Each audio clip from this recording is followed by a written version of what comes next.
Well, good afternoon from downtown Calgary, Alberta, Canada, and from the Slackline.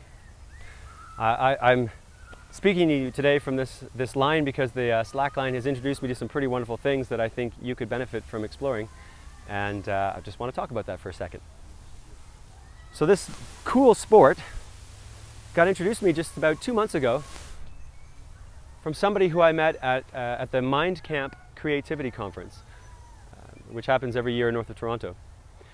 And this young, energetic fellow said, "Tony, I know you're into juggling and you're into physicality." He said, "You absolutely must try the slackline." I didn't even know what he's talking about to begin with. I'd never heard of it.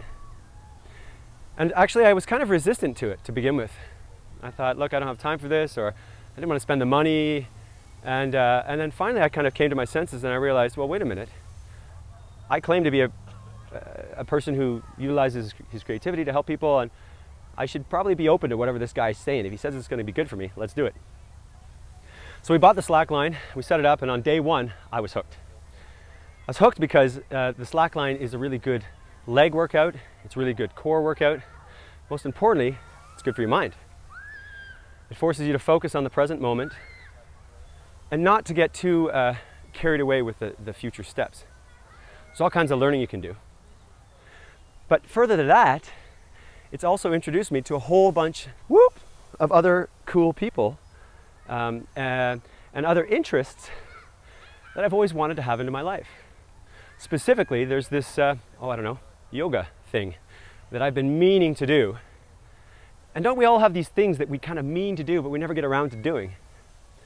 Well, now I have a yoga teacher, and I'm going to my first acrobatic yoga class on Tuesday. And that's a direct result of being on the slackline. I just think it's so cool, and I suppose the lesson I've learned and that I'd like to share is like, why not take a second to think about who is shaping your life?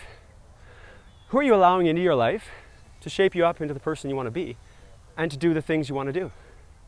Explore that, play a little bit, and have some fun.